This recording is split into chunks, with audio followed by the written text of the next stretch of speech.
मैं फिर दोबारा से बिस्मिल्लाह करता हूँ और बिस्मिल्लाहिर्रहमानिर्रहीम। और हम बहुत वेलकम करते हैं हमारे प्यारे दोस्त राशिद अहमद की। ये हमारे ज- दोस्त थे बचपन से मतलब मेरे क्लास फेलो भी हैं। और इन्होंने ग्रेजुअली जो है वो एनवायरमेंटल कंसल्टेंसी में एक्सपीरियंस किया, काफी अरसा इनका तजुर्बा है। अभी काफी अच्छी पोजीशन में WWF के में खाते में प्रोजेक्ट मैनेजर हैं। और हमारी गुफ्तगू का बुनियादी मकसद ये है कि जो हमारा प्रोजेक्ट है जिसमें को innovation for sustainable growth under CPEC जो हम जिसमें काम कर रहे हैं, उसमें हम टेक्नोलॉजिस्ट, वेंडर्स, कंसल्टेंट और इंडस्ट्रियलिस्ट सबसे हम मशावरत कर रहे हैं। मशावरत का मकसद ये है कि जो चीजें जो बातें हमें अकेले में समझ में आए हम उनसे डिस्कस कर लें, और जो हमें समझ में नहीं आ रही हम वो भी हमसे डिस्कस कर लें, ताकि हमारा आउटपुट जो है वो रेलेवेंट हो मार्केट से। तो उसमें सबसे पहले तो मैं राशि साहब को थोड़ा सा ये बता दूं कि हमारे हम 6 इंडस्ट्रियल सेक्टर को फोकस किए हुए हैं। और उस 6 इंडस्ट्रियल सेक्टर इनके नाम मैं आपको बताता हूँ। अमूमन मैं 5 याद रखता हूँ, एक भूल जाता हूँ, लेकिन let me try. Textile, food, chemical and pharmaceutical, automobile, steel and marble. I remember 6 of them. तो उसमें से ज्यादा जाहिर बात है हर चीज राशिद के इंटरेस्ट की नहीं होगी, राशिद साहब के, क्योंकि वो तो हर चीज पे नहीं काम कर रहे हैं। अगर कर रहे हैं तो बहुत अच्छा है। लेकिन जो मेन सेक्टर्स पे वो काम कर चुके हैं या कर रहे हैं, उस पे हम बात कर सकते हैं। तो राशिद आप बताइए कि आपके लिए कौन से रेलेवेंट सेक्टर्स हैं इनमें से। अच्छा, देखिए, जैसे कि आपने बताया कि मैंने सबसे पहले जो है वो मैंने मास्टर्स किया केमिस्ट्री में 1996 में। फिर उसके बाद 98 में मैंने MBA किया। फिर 2003 में मैंने master of environmental sciences Punjab university से किया।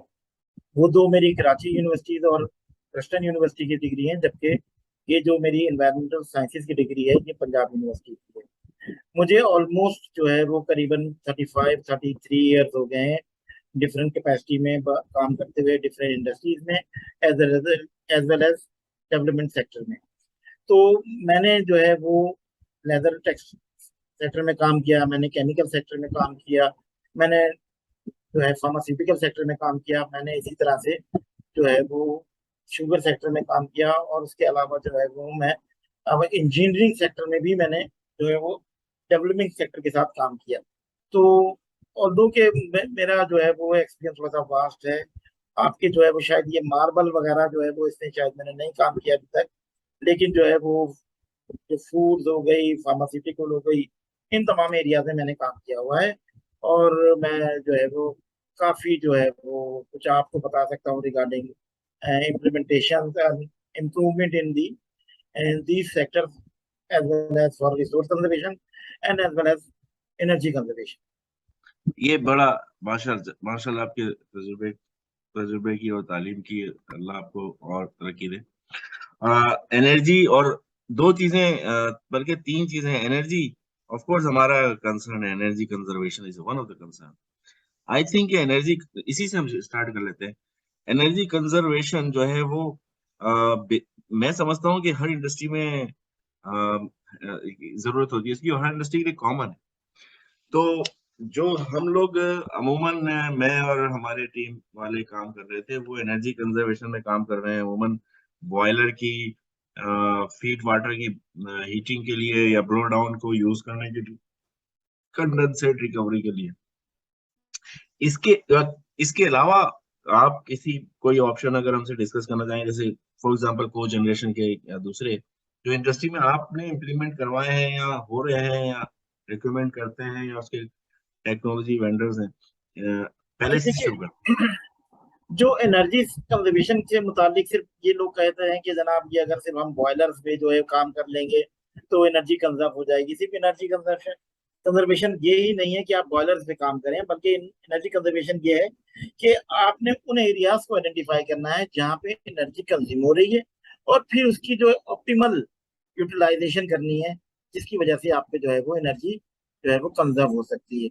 एनर्जी में जो है वो आपकी थर्मल एनर्जी भी हो सकती है और इलेक्ट्रिकल एनर्जी भी हो सकती है। इलेक्ट्रिकल एनर्जी में डेफिनेटली जब आप जाएंगे तो उसमें जनरेशन सिस्टम होंगे, जो हमारे जनरेटर्स हैं, चाहे वो स्टीम जनरेटर के थ्रू जो है वो इलेक्ट्रिसिटी जनरेट कर रहे हो, या डायरेक्ट फ्यूल, फॉसिल फ्यूल, या किसी और सिस्टम के थ्रू जो है वो इलेक्ट्रिसिटी जनरेट कर रहे हो।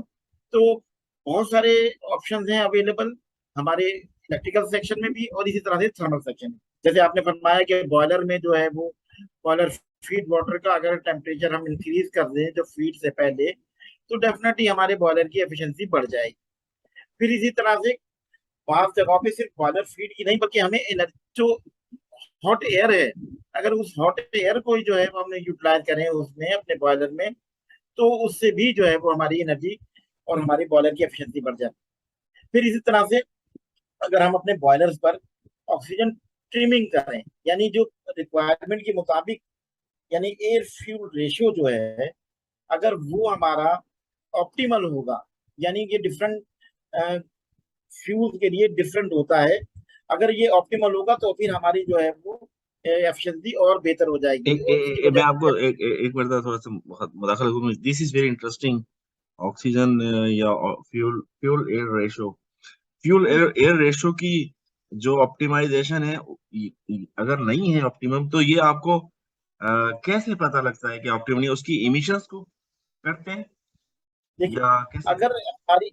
अगर हमारी एयर फ्यूल रेशियो जो है वो ज्यादा है या वो डिस्टर्ब है, तो होता यह है कि हमारी एयर, क्योंकि हमारे ऐसे तो है नहीं कि ऑक्सीजन जो है वो हम कलेक्ट करके जो है वो इंसर्ट कर दें बॉयलर में, हम तो एयर देते हैं, और एयर में हमें ये एस्टिमेट करते हैं कि 21% ऑक्सीजन मौजूद होगी। ठीक है। हम्म। अगर हम ज्यादा एयर दे देंगे तो क्या होगा कि ऑक्सीजन, हमें पता नहीं कि ऑक्सीजन क्वांटिटी कितनी चली गई है, तो उसकी वजह से क्या होगा कि वो हमारे फ्यूल को, अनबर्न को जो है वो ऊपर ले जाएगी, जिसकी वजह से हमारी एक तो जो फ्यूल है वो प्रॉपरली बर्न नहीं होगा, उसकी इमिशन अच्छी नहीं होगी, उसकी वजह से फिर क्या होगा। इमिशन से मुराद ये कि नॉक्स बनेंगी ज्यादा। इमिशन से मुराद ये है कि कार्बन मोनोऑक्साइड, नॉक्स और सॉक्स, ये जनरेट होंगी, जिसकी वजह से, और उसके अलावा क्योंकि carbon monoxide unburn carbon dioxide की फॉर्म होती है, तो जब वो इमिट होती है तो इसका मतलब ये होता है कि वो एनर्जी भी साथ लेके चली जाती है।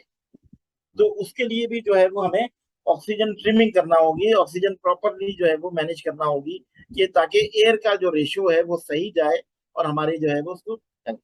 यानी फिर ऑक्सीजन उसके, ज्यादा डालनी पड़ेगी या नहीं कम नहीं, करनी पड़ेगी? ऑक्सीजन नहीं, ऑक्सीजन अप्रोप्रिएट डालना पड़ेगी एज पर रिक्वायरमेंट। वो जैसे कैसे बकास करें? बेस्ड बॉयलर जो, जैसे नहीं नहीं, ये हर जो हमारे बॉयलर्स होते हैं, उनके जो सप्लायर होते हैं वो आपको मेंशन करते हैं कि आपके यहाँ जो है वो बॉयलर एयर फ्यूल रेशियो इतना है, इतने परसेंट आपने एयर देनी है इसमें। ठीक है। तो ये बात तो जब, हर इंडस्ट्री अपने मैन्युफैक्चरर से ऑप्टिमाइज ही करती है, क्योंकि उसमें तो उनका फ्यूल बच रहा है। मैं तो वही मैं अर्ज कर रहा हूँ ना आपसे। देखिए, ऑक्सीजन ट्रिमर जो है वो, ऑक्सीजन ट्रिमिंग जो है वो एक एक इंस्ट्रूमेंट लगाना पड़ता है, जो कि, या आप उसको ये भी कह सकते हैं कि उसमें एक वीएफडी लगाना पड़ती है, जो एयर फ्यूल रेशियो को मेंटेन करती है। क्या ठीक है। एब्रिविएशन क्या बताया आपने? VMP? VFD, variable frequency drives. Very ठीक है। वेरिएबल तो फ्रीक्वेंसी वो, ड्राइव तो मोटर को।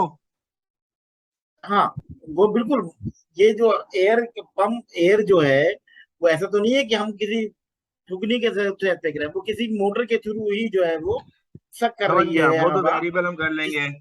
और वेरिएबल ठीक करने है। के बाद वो हीट एंड ट्रायल से खुद ही ऑप्टिमाइज करेंगे या कैलकुलेट करके करेंगे, कैसे? नहीं नहीं, कैलकुलेट करके, क्योंकि फिर इसमें ऑक्सीजन मीटर लगाते हैं, और उसमें जो एज पर रिक्वायरमेंट ऑक्सीजन होती है वो फिर उसको मेंटेन करते हैं उन वीएफडीज के थ्रू।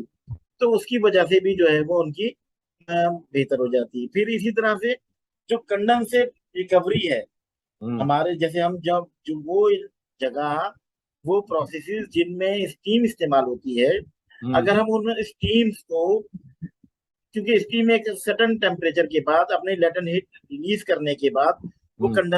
कंडेंस होके पानी में कन्वर्ट हो जाती है, जो कि हॉट वाटर होता है, जो कि नॉर्मली 90-95 डिग्री सेंटीग्रेड का होता है। अगर मोस्ट ऑफ द इंडस्ट्रीज में जो है वो उसको ड्रेन आउट कर देते हैं, लेकिन हमारा ये सजेशन है कि इसको रिसाइकिल किया जाए, तो उससे भी जो है वो रिसाइकिल क्या करा जाए कि बॉयलर फीड वाटर के तौर पे इसको इस्तेमाल किया जाए ताकि जो हमारा जो बॉयलर की एफिशिएंसी इंप्रूव होता है। तो ठीक, इसमें तो पूरा इसी उनका तरह से इंफ्रास्ट्रक्चर को जो, चेंज करना पड़ेगा। नहीं नहीं, इंफ्रास्ट्रक्चर को नहीं करना पड़ेगा। हाँ, देखिए पाइप लगाने पड़ेंगे। जी हाँ, डेफिनेटली उनको पाइपिंग सिस्टम को इम्प्रूव करना पड़ेगा, उसको लगाना पड़ेगा, ताकि जो है वो, लेकिन मैं आपको बता दूं कि ये जो कंडेंसेट रिकवरी सिस्टम्स हैं, इनका पेबैक मैक्सिमम जो है वो 2 to 3 ईयर होता है। Two two two two three three year जो है वो उसका पेबैक होता है नॉर्मली। अच्छा ये बताइए कि और कितनी आपने इंडस्ट्री में काम किया है, तो कितनी इंडस्ट्री, मेरा ख्याल है कि जब मैं कर रहा था तो 90% इंडस्ट्री कंडेंसेट रिकवरी करती है, टेक्सटाइल में तो करती है। तो कितने देखिए लोग करते हैं अंदाजन? देखिए 90% जैसे आपने फरमाया करते हैं, लेकिन होता यह है कि वो 100% नहीं करते। ठीक है, क्योंकि जैसे मैंने आपको बताया कि ये कंडेंसेट में जो है वो पानी होता है, और ये पानी जो है वो पाइपों के थ्रू से आता है, कुछ लीकेजेस हो जाती हैं, कुछ डैमेजेस हो जाती हैं, फिर जो है वो उसको रिपेयर नहीं करते। ठीक है, हम्म। फिर बाज दफा ऐसा भी करते हैं कि वो बाईपास कर देते हैं।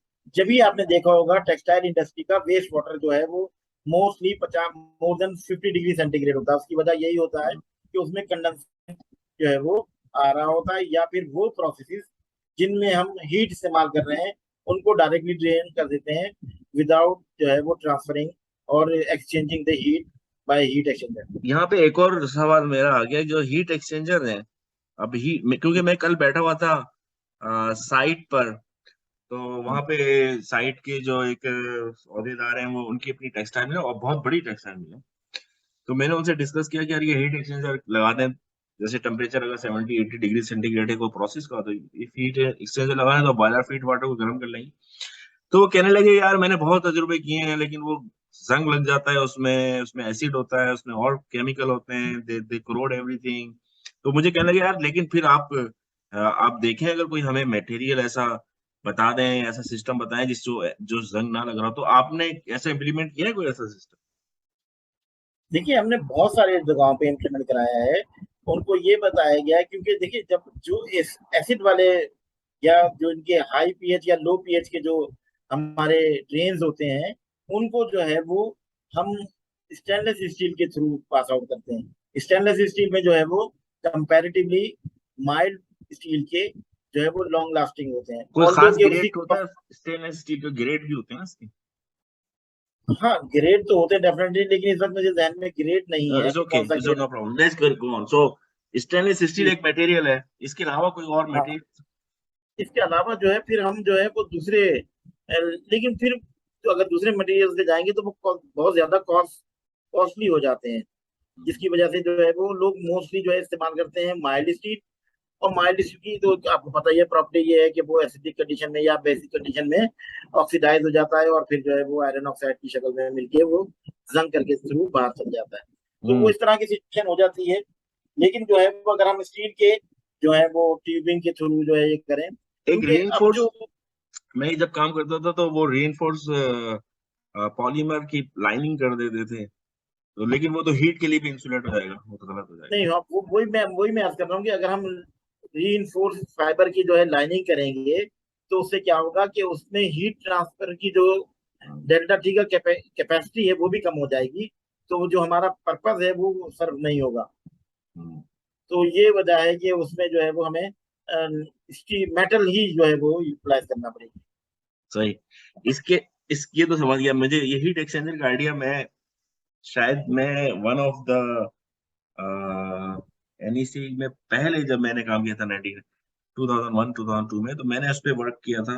और आई आई कैलकुलेटेड कि कितने, I made a worksheet actually, और कितना टेम्परेचर से कितने हीट हम रिकवर कर सकते हैं। एनीवे वो बहुत, लेकिन इम्प्लीमेंट मैंने नहीं करवाया कहीं, तो मुझे मटेरियल्स का नहीं पता। लेकिन ये बहुत अच्छा ऑप्शन है हीट एक्सचेंजर का, क्योंकि इसमें वेस्ट हीट आप रिकवर कर लें, और दैट इज क्वाइट गुड। अगर हम कैलकुलेट करें तो बहुत अच्छा पे बैक पीरियड होगा। अच्छा, मैं आपको ये बता दूं कि ये जो हमारे फॉसिल फ्यूल के जनरेटर्स होते हैं जो डायरेक्ट हाँ। जनरेट करते हैं, उनके एग्जॉस्ट पे भी जो है वो वेस्ट हीट रिकवरी सिस्टम लगा देते हैं। पाकिस्तान में जो कार्बन क्रेडिट अवार्ड हुए थे सीमेंट इंडस्ट्रीज को, वो सिर्फ इसी पे हुए थे कि उन्होंने जो है वो वेस्ट हीट रिकवरी सिस्टम लगाए थे अपने किलिन पे। उनकी जो किलिन का टेम्परेचर 300-400 डिग्री सेंटीग्रेड हुआ करता था, उन्होंने वहां से जो है वो वेस्ट हीट रिकवरी सिस्टम लगाए और उसको जो है वो उन्होंने यूज किया उसी स्टीम को अपने प्रोसेस में, और जो है वो स्टीम जनरेटर से। तो इसको कोई खास खास इसका कोई नाम होता है सिस्टम का, या जस्ट? इसका इसका नाम वेस्ट हीट रिकवरी सिस्टम होता ठीक है, है, डब्ल्यू लेकिन एच आर कहते हैं इसको। इसके कोई वेंडर वगैरह है कोई हाँ, आपकी? इसके वेंडर भी बहुत सारे हैं। वो लोग जो बॉयलर पे काम कर रहे होते हैं वो वेंडर हैं इसके। अभी मेरे अच्छा। कुछ दिनों पहले मुझे इजहार ग्रुप जो कंस्ट्रक्शन का मटेरियल बनाता है, हम्म। उन्होंने भी जो है वो मुझसे अप्रोच की थी कि अब हम लोगों ने भी जो है वो बॉयलर सेक्शन पे आ गए हैं, हम लोग जो है वो इस तरह के वेसल्स बना रहे हैं, बॉयलर बना रहे हैं, तो वेस्ट हीट रिकवरी सिस्टम बना रहे हैं। तो आप भी हम लोगों को प्रमोट किए, मैं आप लोगों को कांटेक्ट दे दूंगा उनको उनके, तो आप लोग जो है वो उनसे जो है वो जी जी, बाकायदा प्लीज बात कर प्लीज, सकते बड़ी मेहरबानी होगी।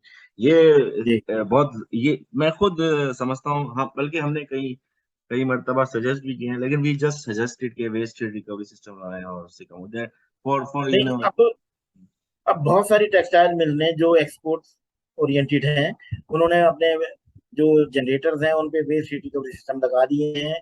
क्योंकि वो क्योंकि उनके अपने जो है वो लॉज जो है इतने स्टैंडर्ड होते हैं उनके फायर्स के, कि उनको जो है वो लाजमी इस तरह की एक्टिविटीज करना पड़ती है। ये पहले ही से लोगों ने कर लिए हैं। हाँ, बहुत सारे लोगों ने कर लिया, लेकिन कुछ लोग ऐसे भी है ना मेरे जैसे, जो सुनते सब की है करते कुछ नहीं है। नहीं, वो बहादुर जैसे हैं। हाँ, वो भाषण देते हैं, सही बात। अच्छा, ये बड़ी अच्छी मेरे ख्याल में हमारी डिस्कशन हो रही है ना, हमें बहुत सारी चीजें आपसे पता लग रही है, वेरी इंफॉर्मेटिव अभी तक तो, अल्हम्दुलिल्लाह। आई थिंक मुझे काफी हौसला हो रहा है आपकी बातें सुन के। अमूमन हम बातें करते हैं तो इधर उधर की, बहादुर की वजह से ये मुमकिन हो रहा है कि हम तमीज से बातें कर रहे हैं, जिसकी वजह से मुझे इंफॉर्मेशन देने में आसानी हो रही अच्छा, है। मैं फिर कुछ और बताऊं। ये देखिए, ये तो जर्नल हो गई कि ये बॉयलर और जनरेटर्स जो हैं, ये तो तमाम इंडस्ट्रियल सेक्टर्स की रिक्वायरमेंट होती है। ठीक है। इसी तरह से इनके जो हमारे बॉयलर्स होते हैं, इनका ब्लो डाउन, मोस्टली इंडस्ट्रीज में ब्लो डाउन जो है वो मैनुअल होते हैं। वो कहते हैं कि उन्होंने एक सेट पॉइंट किया हुआ है कि 3000 जो है वो पीपीएम जब हमारा टीडीएस हो जाएगा तो हम 2 मिनट के लिए खोल देंगे बाल और सारा वो बह जाएगा और फिर ये हो जाएगा। आपको पता ही है कि हमारे लोग कितने जो है वो एफिशिएंट होते हैं। बातों में लग गए तो 2 मिनट की जगह 10 मिनट में निकल गए, कोई बात नहीं, जाने दो। तो उसके लिए भी हम सजेस्ट करते हैं कि ऑटो ब्लो डाउन एक सेट पॉइंट कर दें आप उसमें, और वो ऑटो ब्लो डाउन से जो है वो आपका वो पानी को ड्रेन करे, और जो है जब जब आपने वो सेंस करेगा कि इसमें टीडीएस इतने आ गए हैं, तो फिर वो उसको बंद कर देगा। इसका मतलब है तो कि ये वो भी, ऑटो ब्लो डाउन जो है उसमें सेंसर लगा होता है कोई? जी जी, ऑटो ब्लो डाउन में सेंसर लगा होता है जो कि हमें ये काम करता है। ये मार्केट में अवेलेबल है ऑटो ब्लो डाउन? ये मार्केट में बआसानी अवेलेबल है। ठीक। हम्म। अच्छा, इसके इसके बाद जो है वो सर जी, अब हम बात करते हैं थोड़ी सी केमिकल सेक्टर पे और फार्मास्यूटिकल सेक्टर पे। जी जी, केमिकल सेक्टर फार्मास्यूटिकल, पे आ गए, टेक्सटाइल को छोड़े तो केमिकल पे आते हैं, तो केमिकल सेक्टर। अब टेक्सटाइल में और केमिकल्स में जो है वो प्रोसेसिंग की बात होती है। जी जी। अब यहाँ पर जो है वो बहुत सारे जो है वो हमारे इस तरह के केमिकल्स में डाइल्यूशंस और डायल्यूशन, जी सिंथेसिस जी डाइल्यूशंस होती हैं बहुत जी जी ज्यादा। जी जी ठीक है। इसी इसी तरह से फार्मास्यूटिकल में भी डाइल्यूशंस होती हैं। जी जी फार्मास्यूटिकल में जो है वो डाइल्यूशन मुख्तलिफ रेशियो से होती हैं। अब ऐसा था कि ये जो हमारी फार्मास्यूटिकल इंडस्ट्रीज है, इसमें बहुत सारे सिरप ऐसे होते हैं जिनमें हम जो है वो अगर सक्रोज कंटेंट, जो हमारे मीठे सिरप होते हैं, अगर उन सक्रोज कंटेंट की जो है वो, अगर फॉर एग्जांपल 50 ग्राम पर 100 ml ले रहे हैं, अगर हम 45 ग्राम पर लीटर भी ले लेंगे तो कोई बहुत ज्यादा फर्क नहीं आएगा। लेकिन क्योंकि प्रोडक्शन इतनी ह्यूज होती है कि उससे जो है वो मिलियन ऑफ रुपीस की जो है वो हमारी सक्रोज बच सकती है, अच्छा, अगर हम इस तरह की। वेरी जी। गुड। तो ये कैसे पता लगेगा कि कितनी ऑप्टिमम सुक्रोज कंटेंट है? जब 50 ग्राम पर नहीं लीटर देखिए, डाल रहे हैं, वो तो प्रोसेस वाला कहेगा यार मैं कम डालूंगा, खराब हो जाएगा ये वो। नहीं नहीं, ऐसा नहीं होता। प्रोसेस वाला ये नहीं कह सकता कि मैं, देखिए, ये जो फार्मास्यूटिकल के सिरप्स होते हैं, ये आपने देखा होगा ना कि ये नॉर्मली मल्टी विटामिन के या खांसी के सिरप या इस तरह के जो सिरप, या इवन ये कि एंटीबायोटिक वाले भी सिरप जो होते हैं उनमें भी हम सक्रोज कंटेंट डालते हैं, हम्म, ताकि जो है वो ये बिटरनेस ना हो हमारी हम्म, जो हमारी एंटीबायोटिक है उनकी। और इवन ये कि हमारे जो मल्टीविटामिन होते हैं उनमें भी जो हम ये कहते हैं कि हमारी जो है सक्रोज की कंटेंट ज्यादा हो, ताकि लोगों को पीने में आसानी हो, अच्छा लगे उनको मीठा। हम्म। तो मीठा, एक मीठे की तो कोई लिमिट नहीं है ना, बहुत मीठा भी हो सकता है, थोड़ा मीठा भी हो सकता है, नहीं, थोड़ा मगर वो कम कम मीठा भी हो कम सकता डालेंगे कड़वा है। हो जाएगा। नहीं नहीं, कम देखिए ना, अगर आप 1 लीटर में 50 ग्राम फॉर एग्जाम्पल ले रहे हैं, तो आप ग्रेजुअली ट्रायल बेस पे करके देख सकते हैं कि हम्म, पहले आप जो है वो उसमें जो है वो 2 ग्राम कम करके देख लें, फिर 4 ग्राम करके देख लें। जहां आपको ऑप्टिमम, जहां पर आपको पता लगे कि जी मेरी जो बिटरनेस है वो जो है वो सुपरसीड कर रही है, तो वहीं आप रुक जाइए, और वहां उसको जो है वो आप इस तरह से रिसोर्स को कम कर सकते हैं। फिर इसी तरह से पैकेजिंग मटेरियल है, जी बताइए। फार्मास्यूटिकल में बहुत सारे जो हैं वो, होता यह है कि उसमें एक तो पैकेजिंग मटेरियल बॉक्स होता है, फिर उसमें डिस्क्रिप्शन के लिए अलग एक पेपर होता है जिसको प्रिंट करके उसमें लगाया जाता है। तो उसको भी जो है वो कम किया जा सकता है, उस पेपर को जो अंदर लगाया हुआ है उसकी जो है वो क्रक्स या जस्ट जिसे कहते हैं, वो सिर्फ जो मेन कंपोनेंट जो है वो अगर हम अपने डब्बे पे तस्वीरें लगाने के बजाय इतनी अच्छी अच्छी वो लगा दें, तो हमारे लिए वो भी पैकेजिंग मटेरियल में भी कमी हो सकती है। इसी तरह से शुगर उसमें, टेक्सटाइल में पानी की कंजम्पशन को तो मॉनिटर करने के बाद हम चेक कर सकते हैं, लेकिन फार्मास्यूटिकल में पानी पहले ही मॉनिटर हो रहा होता है कि हम जो है वो पानी को कम नहीं कर सकते, क्योंकि हमें एक सडन कंसंट्रेशन चाहिए होती है, सडन जो है विस्कोसिटी चाहिए होती है अपने लिकर की या अपने सिरप की। तो हम्म, वहां तो पानी की जो है वो कम नहीं हो सकती, हम्म, लेकिन फिर वहां इन एरियाज में जो है वो हमें पानी वहां उन एरियाज में इस्तेमाल कर सकते हैं जो कि नॉन प्रोडक्टिव है, जैसे वॉशरूम्स हो गए, वहां पर हम पानी को बेहतर तौर पर इस्तेमाल कर सकते हैं। उसके लिए जो है वो बहुत सारे टेक्निक्स हैं कि हम जो है वो टूटे हुए नलों को जो है वो, टपकते हुए नलों को जो है वो बंद कर दें, या जो है वो फ्लश जो टैंक है उसमें जो है उसका वॉल्यूम, नॉर्मली जो फ्लश टैंक होता है वो 7 से 8 लीटर का होता है, तो उसको जो है वो 4 से 5 लीटर भी कर सकते हैं, तो उसमें भी जो है वो पानी की हैंडसम सही है। अमाउंट जो है वो ये तो बचत होती बेस्ट मैनेजमेंट है। प्रैक्टिस ठीक होंगी, ये तो सबके लिए कॉमन ही होंगी, बस हर जगह है ये जी हाँ, रहता ये है। सबके लिए कॉमन हो सकती है, बिल्कुल सही। तो वाटर की जो यूटिलिटीज में ऑप्टिमाइजेशन है वो हर एक को। अच्छा, जैसे अब वाटर में ऑप्टिमाइजेशन है, जैसे हमने पहले वो क्या था कि कंडेंसेट रिकवर किया हमने, तो जो कि नॉर्मली हमारी जो रिक्वायरमेंट होती है उसका 45 से 55% तक होता है, क्योंकि मतलब मीन टाइम जो है वो हमारा हीट ट्रांसफर में भी लग जाता है। तो वो पानी को अगर हम रीयूज करेंगे तो हमारा ये करीबन 40% जो है वो पानी हमारा रिड्यूस हो जाएगा, जो कि बॉयलर में यूटिलाइज हो रहा है। फिर इसी तरह से अगर हम जो प्रोसेसिंग है हमारी उनमें हम फ्लो मीटर लगा दें, तो फ्लो मीटर लगाने से जो है वो हमें पता लगेगा कि जब जनाब पानी इस्तेमाल कितना हो रहा है। जैसे मैंने अर्ज किया कि फार्मास्यूटिकल में तो उनकी रिक्वायरमेंट है कि अगर वो फ्लो मीटर नहीं लगाएंगे, मेजरमेंट नहीं करेंगे पानी की, तो वो उनका जो भी सिरप है, जो भी मेडिसिन है, वो आउट ऑफ स्पेसिफिकेशन हो जाएगी। तो हाँ। इसलिए जो है वो उसको हम ये करेंगे कि वो, तो उसके लिए तो जरूरी है। लेकिन टेक्सटाइल में ऐसा, नॉर्मली टेक्सटाइल में और मार्बल में भी जो है वो कूलिंग, जब कटिंग कर रहे होते हैं तो कूलिंग के लिए पानी चाहिए होता है। हम्म, ठीक है ना? तो वो पानी अगर हम मेजर करके डालेंगे या एज पर रिक्वायरमेंट डालेंगे, तो वो भी जो है वो हमारा खाना पानी सेफ हो सकता है। फिर इसी तरह से केमिकल, जैसे मैंने अभी अर्ज किया, केमिकल शुगर सक्रोज भी एक केमिकल है, ऑल्दो के एक जो है वो ह्यूमन कंजम्पशन आइटम है, लेकिन जो है वो भी एक केमिकल है, तो उसको भी जो है वो हम रिड्यूस कर सकते हैं। फिर इसी तरह से एज पर रिक्वायरमेंट बहुत सारे टेक्सटाइल सेक्टर में जो है वो हम रिसाइकलिंग एंड रीयूज की बात करते हैं। जैसे हम्म। बहुत सारी जगहों पे कास्टिक रिकवर्ड हो सकता है, कास्टिक रिकवरी के ऑप्शन जो है वो बहुत ज्यादा वैलिड है, बहुत सारे लोगों ने लगाया हुआ भी है, लेकिन बहुत सारे लोगों के पास अभी भी गुंजाइश है कि वो उसको लगा सकते हैं। ये रिकवरी एंड रीयूज फार्मास्यूटिकल में तो नहीं हो सकती। फार्मास्यूटिकल में रिकवरी एंड रीयूज नहीं हो सकती, सही कहा आपने। लेकिन फूड इंडस्ट्री में हो सकती है।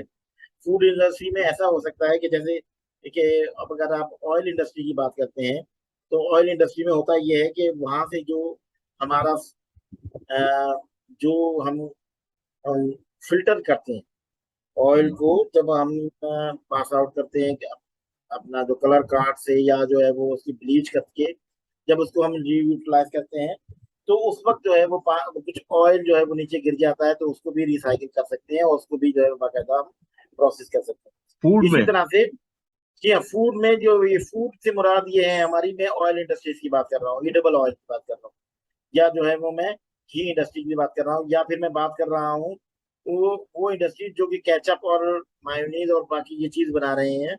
तो वो भी अगर अपने सिस्टम को क्लीन रखें, तो वो भी जो गिरने वाली चीजें हैं जो ओवरफ्लो की वजह से डिस्कार्ड करते हैं हम लोग, अगर वो बेहतर कंडीशन में रहे तो उनको भी हम रिसाइकिल कर सकते हैं। सही।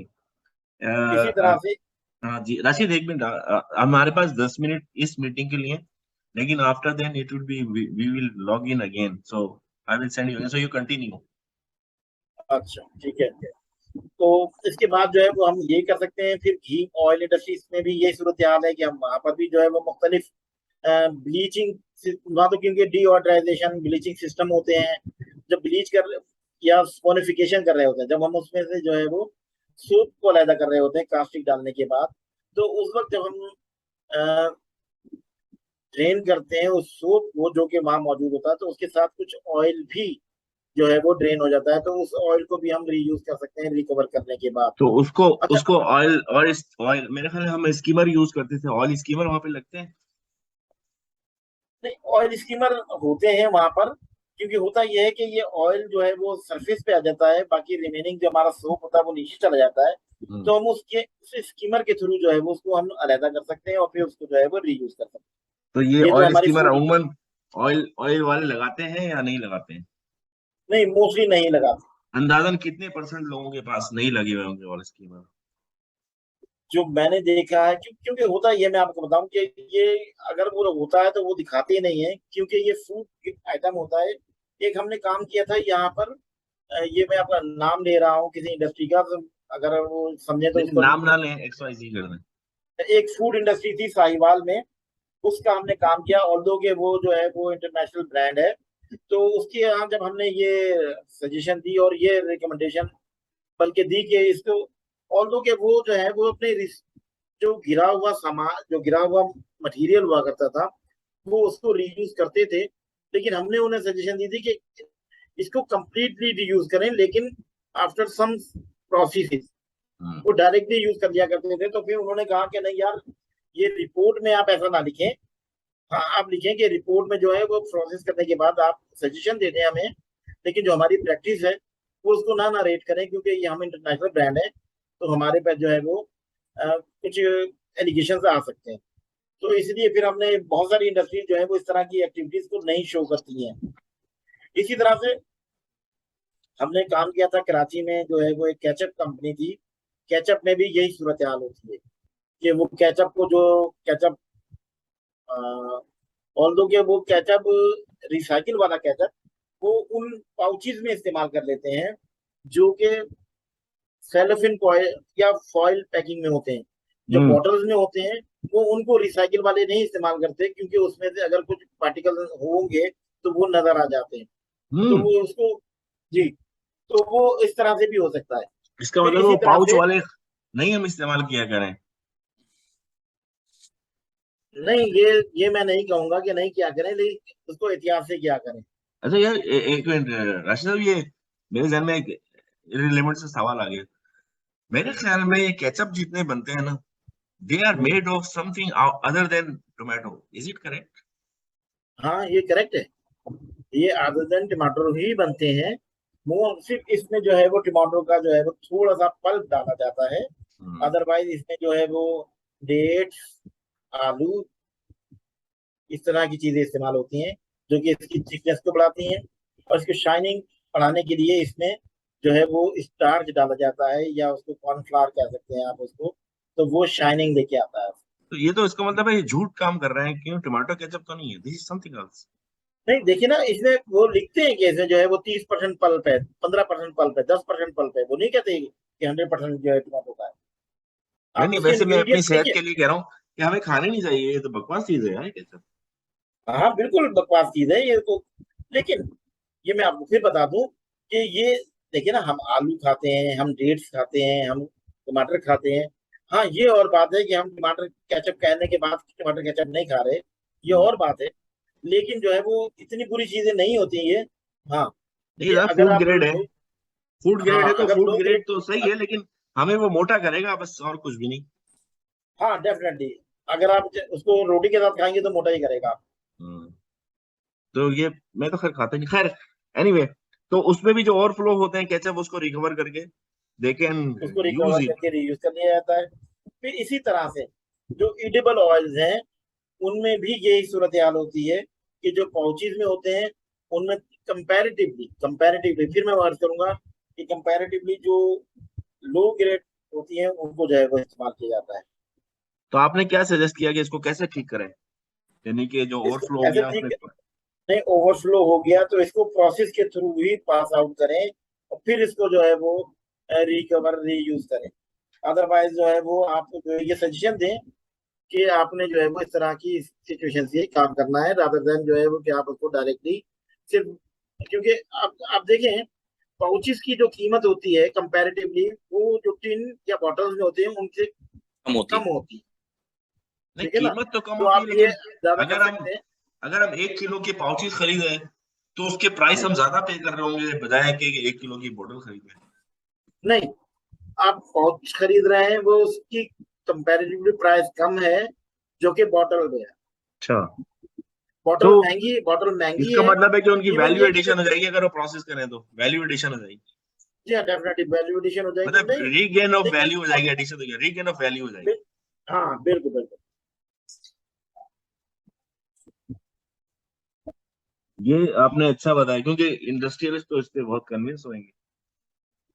That is about food. Food. अच्छा, फ्रोजन फ्रोजन फूड पे कोई काम किया है? फ्रोजन फूड पे मैंने सच काम नहीं किया, लेकिन क्योंकि मैंने एक प्रोजेक्ट किया था जो कि हमने ये जो मीट होती है ना, हम्म। ये स्लॉटर हाउसेस, इनमें जो है वो हमने कुछ लोगों को ट्रेनिंग दी थी कि वो किस तरह से जो है वो प्रॉपरली जो खाल उतारते हैं उसको करना है, और फिर उसको जो है वो आपने स्लॉटर हाउस कर स्लॉटिंग करके आपने किस तरह से क्विंच करना है, यानी क्विंच का मतलब फौरन ठंडे में लेके जाना है और उसको फिर निकालना है, फिर दोबारा लेके जाना है। तो वो फ्रोजिंग सिस्टम होती है। तो वो मैंने देख किया था, उसके अलावा मैंने एज सच जो फूड आइटम्स होते हैं उनको मैंने कोई काम। सही। अच्छा, ये तो बहुत इंफॉर्मेशन हमें मिली है, और this is something really I can not gate without talking with you और समवन लाइक यू। एक थोड़ा सा हम इस पे मेरे सवालात हैं, फिर बाजू से मैं पूछूंगा कि अगर उसके सवालात हो। लेकिन मीटिंग टाइम हमारा अभी 2 मिनट रह गया है, तो बल्कि 1 मिनट रह गया, तो we will be back after 1 minute. मैं आपको लिंक दोबारा भेजता हूँ, ठीक है? ओके, 1 मिनट तो बाद, तो क्योंकि हम तो यहाँ हम जो है वो इसको कंक्लूड करते हैं। ठीक है, हम्म, और आप मुझे दोबारा लिंक देते हैं तो मैं इसको दोबारा रिकनेक्ट करता हूँ, ठीक है। जी जी। Okay, thank you very have a much. Good day. और 40% जो है वो इस्तेमाल करें, ये फिर आपने रिकॉर्डिंग स्टार्ट कर दी है। जी जी, मैं भूल गया अच्छा था। अच्छा, 40% जो है वो अभी भी जो है वो आयनाइजेशन मेथड इस्तेमाल करते हैं, और जो है वो रिमेनिंग जो है वो केमिकल मेथड इस्तेमाल करते हैं कि कुछ केमिकल डाल के उनकी जो है वो टीडीएस कम रिड्यूस कर देते हैं। जैसे फॉर एग्जांपल हेक्सामेटाफॉस्फेट जो है वो डाल के जो है वो उसकी जो टीडीएस है उनको कम कर देते हैं।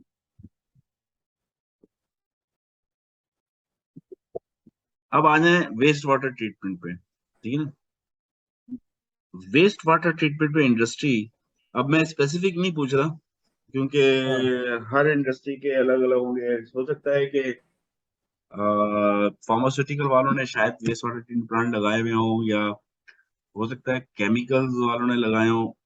आई can not, difficult to say about it. वो तो इंडस्ट्री वाले बिल्कुल स्पेसिफिक, बट लेट्स देखिए, let me ask one by one. अगर मैं पूछूं यार ये केमिकल की इंडस्ट्री वालों ने कितने परसेंटेज ने वेस्ट वाटर ट्रीटमेंट प्लांट लगाए हुए हैं अंदाजन? देखिए, केमिकल इंडस्ट्रीज, जिसमें केमिकल, देखिए केमिकल एक वास्ट जो है वो एक कैटेगरी बन जाती है, जिसमें पेंट भी आता है, जिसमें वो केमिकल आते हैं जो कि किसी पर्पस के लिए इस्तेमाल हो रहे होते हैं। कोई क्लीनिंग केमिकल्स भी हो सकते हैं, कुछ एसिड केमिकल्स भी हो सकते हैं, कुछ जो है वो बेसिस, जैसे अल्सिंद अल्कली है, या जैसे सितारा केमिकल्स है, वो एसिड बनाता है, वो तुफैल में वो बेस बनाता है, यानी कास्टिक बनाता है। इसी तरह से तुफैल केमिकल है जो कि सिर्फ फॉर्मिक एसिड बनाता है। तो ये इंडस्ट्री जो बड़ी है, वो उनके पास तो वेस्ट वाटर ट्रीटमेंट प्लांट होता है, लेकिन नॉर्मली, लेकिन क्योंकि होता यह है कि ये बड़ी इंडस्ट्रीज अपना काम कुछ सबलेट कर देती हैं कुछ ऐसी इंडस्ट्रीज को, छोटी इंडस्ट्रीज को, जहां से बेसिक रॉ मटेरियल बनवा लेते हैं वो, और फिर उसको जो है वो अपने यहाँ जाके प्रोसेस करते हैं, ताकि उसकी जो है ट्रीटमेंट कॉस्ट कम से कम हो। और वो, लेकिन जो छोटे या जो सबलेट किए हुए केमिकल इंडस्ट्रीज होती है, उनके पास अपने वेस्ट वाटर ट्रीटमेंट प्लांट नहीं होते, उनका डायरेक्टली जो है वो वेस्ट वाटर में पानी जा रहा होता है। अभी अभी हमारी एक टेक्सटाइल मिल से यहाँ लाहौर में बात हो रही थी, वो कहते कि यार देखिए, हम करीबन 6 करोड़ रुपए सालाना अपने वेस्ट वाटर ट्रीटमेंट प्लांट पे लगाते हैं, क्योंकि हमारे बायर ने कहा है, हमें रिस्ट्रिक्शन है। लेकिन वो ट्रीटेड पानी हम उस नाले में डाल देते हैं, जिस नाले में बाकी और इंडस्ट्रीज का अनट्रीटेड पानी आ रहा है। तो वो कहते हैं कि इसका तो कोई फायदा नहीं हुआ ना हमें, कि वो जो है वो या तो एनवायरमेंट को उससे बेटरमेंट हो। हमने क्या उससे कहा कि देखिए, आपने अपने हिस्से की जो है बेटरमेंट थी वो तो कर ली, ठीक है। अगर अभी उसका जो लेवल है वो, अगर फॉर एग्जांपल 150 सीओडी है, फॉर एग्जांपल कह रहा हूँ, जो कि आपके ट्रीटेड वाटर की वजह से जो है वो 150 है, लेकिन अगर आप भी अनट्रीटेड डालेंगे तो वो 150 की जगह 180 हो जाएगा, क्योंकि आपके यहाँ बहुत ज्यादा ह्यूज क्वांटिटी ऑफ वाटर आता है।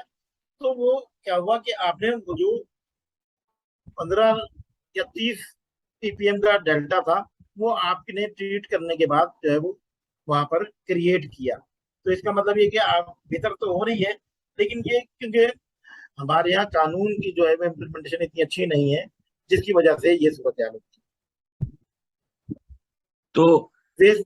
वो एक्सपोर्ट इंडस्ट्रीज जो एक्सपोर्ट करती हैं, उनके पास वेस्ट वाटर ट्रीटमेंट प्लांट होता है, और जो है वो ऑपरेशनल भी होता है, उसको चलाते भी है। जो छोटी होती है उनके पास कुछ नहीं, छोटे के बाद में, और वो लगाना भी नहीं चाहती। हाँ डेफिनेटली, क्योंकि देखा ना, एक तो है इसकी इंस्टॉलेशन कॉस्ट है, फिर उसकी इंस्टॉलेशन कॉस्ट के अलावा उसकी ऑपरेशनल कॉस्ट बहुत ज्यादा है। हम्म। तो छोटी इंडस्ट्री जो है वो कुछ भी नहीं कर रही होती है, यानी कि ना रीयूज रिसाइकिल कर रही है, ना वो एनर्जी कंजर्व कर रही है, ना वो, बस वो फेंके चली जा रही है हर चीज। हाँ, वो सिर्फ क्योंकि असल में ये सूरत हाल है कि वो उस सूरत में भी जो है वो काफी जो है बेहतर मुनाफा कमा रही होती है, क्योंकि टैक्सेस वो नहीं देते, ठीक है ना। तो जिसकी वजह से वो कहते हैं कि यार इन चक्करों में कौन पड़े, जैसा चल रहा है काम चलाए जाओ। तो क्या सोल्यूशन उसका क्या होना चाहिए, क्या करें? नहीं, उसका सोल्यूशन यही है कि ये एक तो हमारी इम्प्लीमेंटेशन तगड़ी, हमारे इम्प्लीमेंटर जो होते हैं, जो रेगुलेटरी बॉडी है, वो क्या करती हैं, वो दूसरे, अगर जहां से भी जो इम्प्लीमेंटेशन सख्त की जाए, तो वो दूसरे ऑप्शन खेल लेते हैं, यानी कुछ जो है वो ब्राइबरी जो है वो लेके देके जो है वो काम खत्म कर देते हैं, और इस तरह की सिचुएशन चलती रहती है। इम्प्लीमेंटेशन होनी चाहिए बेहतर, और लोगों को अवेयरनेस होना चाहिए कि अगर आप कुछ कमा रहे हैं इस जमीन से, इस पानी से, इस मट्टी से, तो आपको कुछ रीपे भी करना चाहिए इसे। वो ये इसी तो तरह ना से कर कराने सकते हैं। वाली बातें कर रहे हो। नहीं, ना करने वाली बात नहीं है। ये ये वो बातें हैं जो लोगों को ये बतानी है कि अगर आप आज ये काम कर रहे हैं, तो जब आने वाली आपकी नस्लें हैं, वो उनके लिए ये अब चीजें अवेलेबल नहीं होंगी, ये स्कैरिटी बढ़ जाएगी, आपको जो है वो, लोग जो है वो परेशान हो जाएंगे, और उनको साफ पीने का पानी नहीं मिल रहा होगा, अगर आप सही, अभी नहीं सोचते। नहीं सही कह रहे हैं। वो मजाक कर रहा था, लेकिन आपकी बात बिल्कुल सही है। दूसरी, एक और या दो सवाल मैं और फिर पूछ अच्छा लूं। देखिए, अभी मैंने 8 बजे निकलना है यहाँ से, 8:05 में मैं निकलूंगा। तो अगर आपने करना, या फिर अगर हम इसको कंटिन्यू करना है, तो फिर हम इसे कल दोबारा भी कर सकते हम्म, चले मेरे सवाल खत्म हो गए, अगर बहादुर को कोई सवाल आते हैं तो यू कैन। अच्छा, दो सवाल हैं मेरे एनर्जी के लिए। हैं। जी। सर एक जो आपने ब्लो डाउन की बात की कि ऑटो ब्लो डाउन वगैरह होता है for release more TDS water, क्या सर हम उस ब्लो डाउन का लाजमी टेम्परेचर पे होगा, तो क्या उसको हम रीयूज कर सकते हैं कहीं पे, तो उससे देखिए इफिशिएंसी में फायदा आएगा बॉयलर की?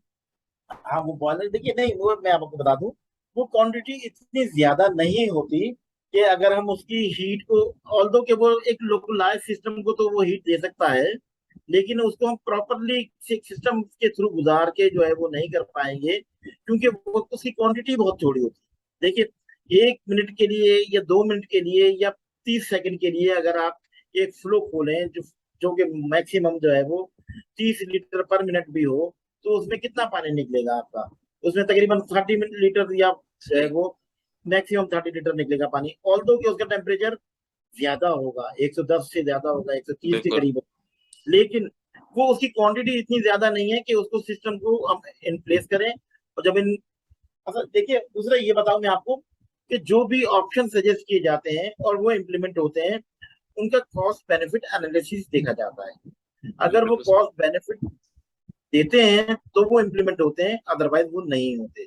ठीक ठीक। इसी बादल, तो कोई तरह और सर, से सवाल है तो पूछो दूसरा, सर क्योंकि आखिरी ये उन्होंने जाना सवाल है। है कि अगर, जी सर, पावर जनरेशन के लिए अगर हम उनको सोलर सजेस्ट करें तो क्या वो सोलर फिजिबल है किसी भी बड़ी इंडस्ट्री में? देखिए, फिर मैं आपको बताऊं कि वो तो कॉस्ट इंडस्ट्रीज बेनिफिट में, एनालिसिस पे ही होगा। हम डेफिनेटली कॉस्ट बेनिफिट एनालिसिस भी होता है, लेकिन इसकी ये वजह है कि देखिए, ये जो हमारे पावर सोलर सिस्टम होते हैं, ये मोस्टली हमारे जो है वो मैक्सिमम जो है वो इसकी एफिशिएंसी होती है 16 to 18%। हम्म इसका मतलब ये होता है कि 7 से 8 घंटे तक ये आपको लाइट दे सकते हैं। हम्म इसका मतलब ये हुआ कि आपको जो है वो पैरेलल कोई ऐसा सिस्टम जरूर लगाना हो जो कंटिन्यूस देता रहे। हम्म। दूसरी बात ये कि इनकी जो है वो इतनी पावर नहीं होती कि ये उन उस टॉर्क को बर्दाश्त कर सके जो मोटर्स, जो कि किलो वाट्स और मेगावाट्स की मोटर्स तो होती हैं, उसके लिए उनको बहुत रोटेट ज्यादा कर सके। एरिया सेल लगाने पड़ेंगे, वो फिजिबल फिर नहीं जी, रहेगा। चलिए एनीवे, दिस डेफिनेटली इज बहुत this is actually question for the solar ये वेंडर्स। वो बता सकेंगे कि हमें यहाँ कितना नहीं, प्रोडक्ट ये प्रोवाइड मैं करें, आपको कितने। बताता हूँ थोड़ा सा मैं आपको बता सकता हूँ कि ये इस तरह से हो सकता है कि ये जो है वो इसको आप ऑफिस के लिए, लाइटिंग के लिए इस्तेमाल कर सकते हैं आप इसको, क्योंकि मोस्टली लाइट अवेलेबल होती है वो डे टाइम में जब हमें रिक्वायर्ड होती है। लेकिन उसमें भी जो है वो हम कुछ ऐसे एसी चला सकते हैं जो कि हमारे वीएफडी बेसिस हो, या जो है वो जो आजकल जो है वो कहलाते हैं हमारे कौन से इन्वर्टर वाले एसी, जो inverter AC. Inverter, inverter AC, जी इन्वर्टर्स। डेफिनेट इन्वर्टर एसी जो है वो चला सकते हैं हम। लेकिन वो जो हमारे चिलिंग सिस्टम्स होते हैं वो वो नहीं शायद सर। हम इस पे मेरा नहीं ख्याल है लगाएंगे। आपको जाना है तो हम कंक्लूड करते हैं। और बहुत ही इंफॉर्मेटिव मीटिंग रही। मेरा ख्याल है बहुत ही फ्रूटफुल थी। तो मैं जी अगर सर। आपसे एक और पूछना चाहता हूँ कि अगर मैं इसको वेबसाइट पे डालूं तो कोई मसला तो नहीं है आपको? हाँ, कोई मसला नहीं, मुझे आप डाल ठीक है। दीजिए। बहुत शुक्रिया राशिद साहब एंड बहादुर अली। और thank you so hopefully much कि हम सर। बाद में कोई कोई स्पेसिफिक सवाल हुआ तो हम फिर मजीद आपसे कोई तकलीफ देंगे। और आपका फिर तहे दिल से बहुत शुक्रिया। सलाम अलैकुम। बहुत शुक्रिया, thank you. Thank you so अलैक्म। Much sir.